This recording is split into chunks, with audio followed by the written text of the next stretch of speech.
Nah, ini ya, yang angiotensin 2 ini akan menyebabkan terjadi konstriksi pada arteriol renal. Ya. Nah, kita lihat di sini ya.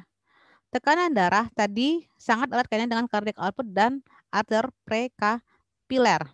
Ya, yang di sini dia berhubungan dengan faktor kardiak, ya, faktor jantung dan juga volume sirkulasi. Untuk faktor di bagian jantung ini berhubungan pada kontraktilitas dan juga laju curah jantung. Obat-obatnya adalah ini, beta blocker, ya, calcium channel blocker dan juga ini ya, central acting adrenergic, ya. Makanya kenapa adrenergic, ya kan? Karena dia berhubungan langsung dengan sistem saraf simpatik, ya enggak? Sistem saraf simpatik itu adrenergic, ya. Oke. Nah, dan ini ya untuk yang cardiac output dan juga volume sirkulasi ini berhubungan.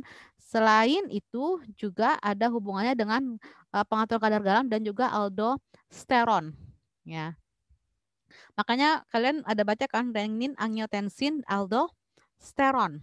Yang ini ya untuk yang volume sirkulasi, yang berhubungan dengan volume sirkulasi, obat-obatannya adalah ACE inhibitor dan juga diuretik. Ya nanti hubungannya ACE inhibitor dan diuretik ini arahnya ke pengaturan kadar garam dan juga aldosteron. Ya. Nah, selain itu juga tekan darah Ibu tadi mohon maaf, bagaimana? itu ada teman-teman yang belum di ACC, Bu. Kok baru masuk ini? Sebentar. Oke. Besok 15 menit ya, saya tunggu ya. Kalian sudah tunggu di waiting room. Jadi saya nggak mengadmit lagi saat saya menjelaskan ya. Oke, sudah masuk semua? Oke, masih ada di waiting room.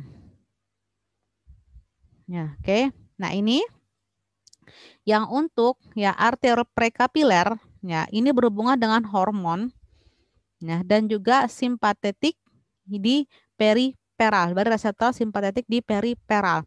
Yang hormon ini berhubungan dengan vasodilator, ACE inhibitor dan juga calcium channel blocker. Sedangkan reseptor simpatetik periferal berhubungan dengan alpha blocker dan beta blocker. Nah, ini ya untuk yang arter prekapiler ya ini dia berhubungan dari sistem nervus pusat yang adrenergic tadi dan juga lokal acting yang berhubungan dengan lokal, yakni adrenergic yang actingnya di periferal. Nanti kita lihat satu persatu. Bisa lanjut, sebentar ya. Nah, obat yang golongan pertama adalah diuretik. Ya, diuretik ini, ya, diuretik berarti dia biasanya apa efek diuretik? Pasien pasti akan sering kencing, ya enggak? Dia merangsang pengeluaran urin. Ya, kenapa? Yang dimana obat-obat yang untuk diuretik ini obat-obat yang menyebabkan kehilangannya kadar sodium dan air di urin. Jadi dia merangsang pengeluaran urin untuk merangsang pengeluaran sodium, ya. Karena peningkatan kadar sodium di dalam darah nanti akan kita lihat ya. Peningkatan kadar sodium itu akan merangsang terjadinya apa? Terjadinya peningkatan kardiak output, ya, yang efeknya ya juga akan membuat konstriksi pada pembuluh, memicu terjadinya konstriksi pembuluh darah. Makanya sodium ini perlu dikeluarkan dengan cara apa? Dengan cara dikeluarkan melalui urin karena hubungannya dengan ginjal. Maka tadi kan sangat terkait kan antara jantung dengan renal, ya. Jadi di sini ya dia lihat ya dengan diuresis sehingga akan efeknya apa? Dengan hilangnya sodium ya, maka akan terjadi ini masih aja nih.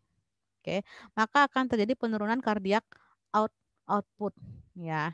Sehingga akan merangsang terjadi vasodilatasi dan tekanan darah akan menurun. Kita lihat di sini diuretik ya. Nah, ini bagian dari sirkulasi darah di renal. Ya kan, ini filtrasi glomerulus ya, dia akan merangsang pengeluaran sodium. Nanti kerjanya ada di bagian glomerulus, ada di loop of Henle ya. Nah, ini ada thiazid, ada diuretic loop yang bekerja di loop Henle ya, kemudian ada diuretik hemat kalium yang di bagian sini ya. Oke, nanti kita satu persatu dan ada thiazid ya, yang berhubungan dengan pengaturan kadar sodium dan Cl. Ya. Kita lihat yang pertama adalah penghambat karbonik anhidrase atau penghambat enzim karbonat anhidrase. Ini diuretik yang pertama kali. Ini cara kerjanya di tubulus proksimal. Ya. Jadi karbonik anhidrase ini enzim ini dia akan mengkatalisis ya. Apa yang terjadi ya? Dia akan mengkatalisis ya perubahan ini. Coba kita lihat di sini ya. Ini akan menghambat terjadinya bikarbonat, reabsorpsi bikarbonat. Ya. Kenapa reabsorpsi bikarbonat? Selain itu dia juga akan menghambat reabsorpsi klorida yang akan mencegahnya terjadinya reabsorpsi sodium. Ya. Kenapa? Artinya reabsorpsinya akan penyerapan kembali sodium. Ya. Jadi ketika pada siklus ini, misal di ginjal, ya, sodium cukup banyak, ya. Kalau sodium cukup banyak, dia pasti akan direabsorpsi, ya. Jadi di ginjal itu ada 3 proses, ya. Karena belum dapat farmakokinetik ya. Oke, jadi ada reabsorpsi, ada filtrasi dan ada sekresi tubular. Ya. Ketika sodium itu cukup banyak, biasanya ada yang direabsorpsi kembali ke dalam tubuh, tidak dikeluarkan semua melalui urin. Ya. Sehingga tubuh tentu akan meningkatkan kadar sodiumnya yang akan meningkatkan kardiak output. Dan bagi orang yang menderita hipertensi ini cukup berbahaya. Nah, makanya ini dihambat. Artinya agar si sodium tadi tidak diserap kembali ke dalam tubuh. Ya, dengan cara penghambatan karbonik anhidrase. Ya. Oke. Sehingga dengan cara penghambatan ini maka sodium bikarbonat dan juga klorida ini tidak bisa direabsorpsi kembali. Ya. Oke, paham sampai sini? Ya. Nah, ini dia diuretik lemah, ya. Biasanya digunakan untuk mengobati glukoma akibat ini ya. Terlalu banyaknya di bikarbonat, ya. Oke. Ini tadi diuretik yang pertama, yang dia diuretik penghambat karbonat anhidrase, contohnya acetazolamida. Oke. Yang kedua adalah diuretik loop. Nah, diuretik loop ini cukup banyak dipakai. Nah, ini menghambat reabsorpsi kembali NaCl. Ya. NaCl ya di loop Henle. Ya. Contohnya adalah furosemid yang sering digunakan. Ini akan menghambat apa? Akan menghambat pompa proton ATPase yang mengatur kadar Na+, K+, dan Cl- di ginjal.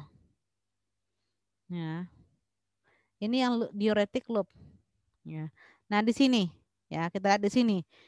Dia bekerjanya di sini di loop Henle ya yang dia mengatur pompa Na+, K+, dan Cl- sehingga terjadi penghambatan reabsorpsi kembali NaCl ke dalam tubuh yang akan dikeluarkan agar bisa dikeluarkan melalui urin. Ya, ini loop diuretik karena bekerja di loop Henle. Contohnya furosemid tadi. Ya. Oke, kita lihat di sini. Nah, ini ya. Furosemid ya. Contohnya lasik yang terkenal yang patennya ya. Ini dia diabsorpsi cukup cepat setelah pemberian oral dan ini diuretik oral yang cukup efektif ya. Terutama bagi yang menderita edema paru-paru ataupun edema akibat gagal jantung kongestif ya. Nah, di sini ya apa namanya? Untuk lasik, furosemid ya, ini dia bisa mengobati hiperkalsemia. Ya, artinya potasium yang cukup berlebih di dalam tubuh ya. Nanti akan kalian lihat bagaimana pengaturan tekan darah, artinya di sana kerja jantung ya untuk bagaimana kelistrikan di jantung ya, sistem polarisasi di jantung ya, di mana kalsium itu cukup banyak masuk ke dalam tubuh. Ya, potasium K+ ya. Nah, ini cukup banyak dan ini bisa untuk mengobati seseorang yang menderita hiperkalsemia. Ya, potasium yang cukup banyak ya. Kemudian diuretik tiazid ya. Tadi diuretic loop, ya. Kemudian penghambat karbonat anhidrase sudah. Yang ketiga adalah diuretik tiazid. Contohnya benzodiazin, klorotiazid, dan HCT. Yang sering digunakan adalah HCT, hidroklorotiazid. Nah, ini menghambat reabsorpsi NaCl di tubulus dan di tubulus distal. Ya. Kalau yang diuretic loop, ya, ini menghambat NaCl penyebab kembali sensasi di loop Henle dengan pompa proton ATP yase. Itu bedanya. Kalau diuretik tiazid ini di tubulus distal. Dan di sini ya juga diikuti dengan reabsorpsi kalsium, penghambatan reabsorpsi kalsium. Kenapa? Masuknya kalsium di dalam tubuh yang cukup banyak itu akan merangsang kerja jantung. Ketika jantung bekerja cukup keras, ya enggak? Maka tentu tekanan darah akan semakin meningkat. Makanya kan ada obatnya kalsium channel blocker, ya, penghambat saluran kalsium untuk anti hipertensi ini. Ya. Biasanya HCT atau hidroklorotiazid itu ya golongan diuretik tiazid ini untuk mengobati edema kronik, hipertensi ataupun batu ginjal akibat penumpukan kalsium. Ya. Ini diuretik tiazid, efeknya adalah hipokalemia. Ya. Efek sampingnya adalah hipokalemia, ya. Hipokalemia atau potasium, ya. Ini sakit otot, ya. Efeknya adalah sakit otot.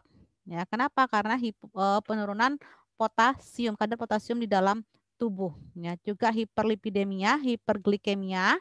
Makanya diuretik tiazid jangan diberikan pada orang yang menderita diabetes ataupun orang yang menderita kolesterol atau asam uratnya cukup tinggi. Karena efek sampingnya tadi adalah apa? Hiperlipidemia dan juga hiperuresemia.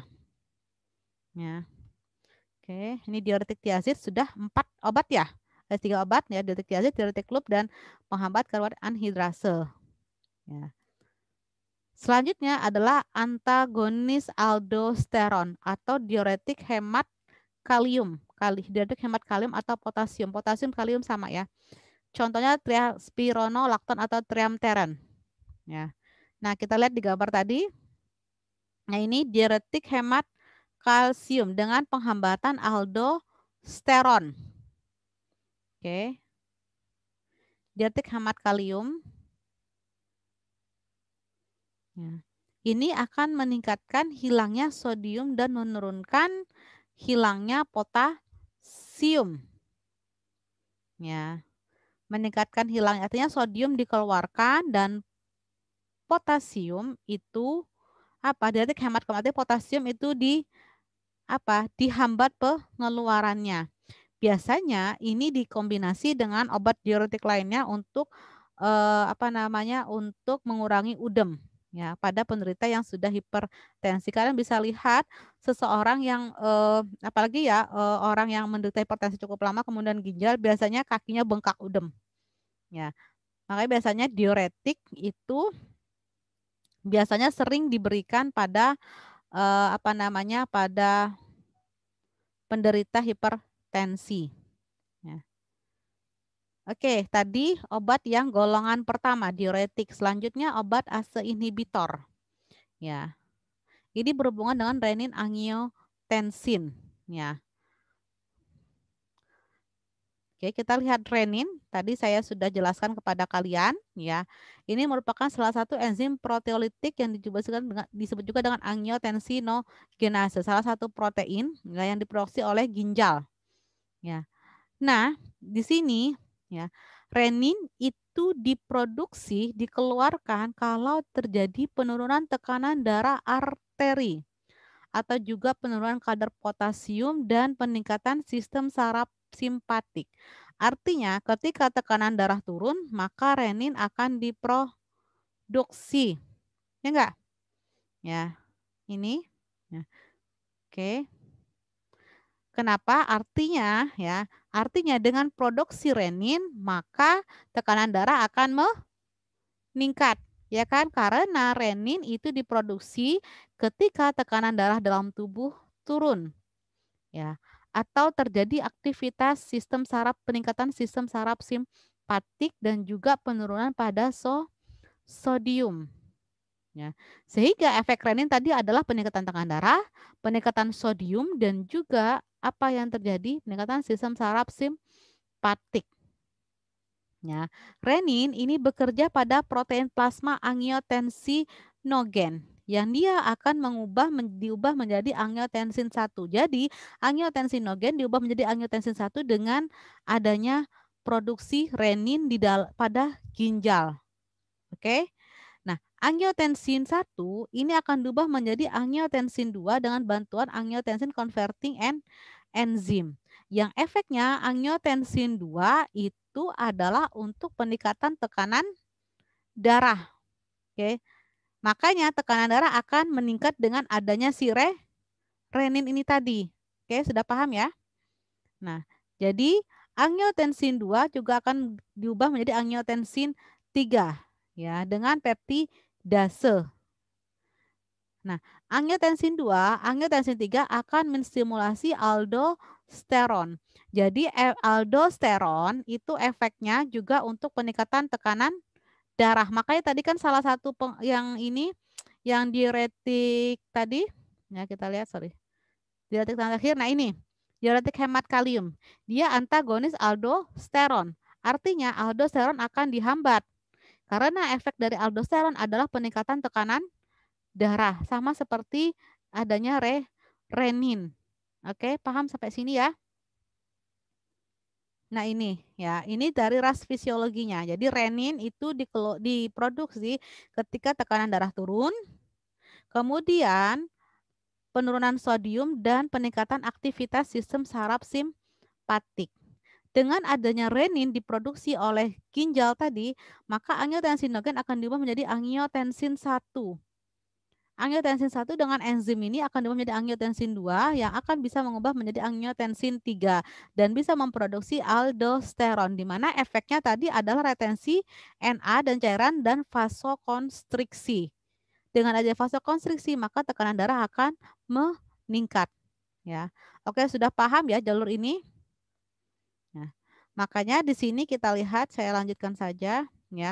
Makanya ada obat tadi ACE inhibitor. ACE inhibitor ini adalah penghambat angiotensin converting enzim. Contohnya captopril, lisinopril, enalapril, ramipril dan fosinopril. Biasanya yang sering digunakan adalah captopril atau lisinopril. Ya. Nah, kita lihat di sini ya ACE inhibitor ya, contohnya captopril. Nah, ini sulfihidrin mengandung dipeptida dan juga ini ya dengan potensi angiotensin untuk untuk menghambat pembentukan angiotensin 1 menjadi angiotensin 2. Ya, ini captopril kalian bisa baca sendiri. Nah, efek samping yang paling sering terjadi untuk captopril adalah batuk kering. Makanya ketika pasien diberikan captopril, maka bisa ditanyakan apakah dia menderita batuk kering yang cukup mengganggu. Biasanya bisa diberikan obat untuk batuk kering. Samping itu juga hiperkalemia. Makanya captopril atau ACE inhibitor itu sangat kontraindikasi sekali bagi pasien yang gagal ginjal karena terjadinya hiperkalemia. Ya, karena ini bersama dengan diuretik yang hemat kalium tadi. Ya. Oke, jadi makanya obat diuretik hemat kalium, ACE inhibitor, NSAIDA dan juga beta blocker ini sangat kontraindikasi sekali bagi pasien yang gagal ginjal ya. Dan sedekat kalian ketahui ya, ACE inhibitor itu ya, meskipun dia sangat kontraindikasi bagi pasien gagal ginjal, ACE inhibitor itu merupakan first choice-nya untuk terapi hipertensi. Oke, bagi penderita yang di bawah 55 tahun ya. Kecuali penderita tersebut mengalami gagal ginjal atau gangguan ginjal, maka biasanya pilihan keduanya adalah diuretik. Karena kenapa diuretik tadi kan dia mengurangi udem. Biasanya orang yang ginjal itu biasanya seringkali udem karena peningkatan penumpukan cairan. Ya, jadi ini pertamanya biasanya pemberian obat ACE inhibitor. Ya. Ini jadi sangat kontraindikasi sekali bagi pasien ginjal dan juga yang pasien hamil. Ya. Kemudian ada lagi enalapril. Enalapril ini salah satu produk yang mana dia dikonversi menjadi enalaprilat. Ya. Keuntungannya adalah ini efek sampingnya kurang, tidak seperti captopril yang batuk kering. Ya. Nanti ini waktu cuma 3 menit ya lagi, nanti akan kita sambung kembali. Ya. Dan juga tes tengahnya cukup panjang. Ya, biasanya diberikan cukup sekali sehari saja. Ya.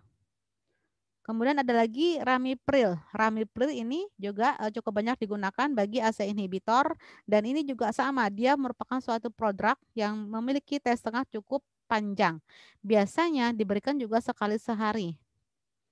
Ya. Dan bisa dimulai dengan dosis 2,5 sampai 10 mg per hari. Ada lagi lisinopril. Ya. Lisinopril ini bukan produk, dia merupakan satu derivat lisin. Ya. Absorpsi di oralnya cukup lambat. Ya. Dan absorpsinya tidak dipengaruhi oleh makanan. Sedangkan captopril, ya ramipril, yaitu absorpsinya dipengaruhi oleh makanan. Makanya biasanya pemberian captopril itu sebaiknya sebelum makan. Ya. Oke. Nah, ini ACE inhibitor dan hipertensi. Jadi dia first line-nya untuk obat hipertensi. Ya. Dan dia relatif aman bagi penderita asma dan juga diabetes. Beda tadi yang diuretik ya, diuretik tadi ada yang dia sangat kontraindikasi sekali bagi pasien diabetes. Ya.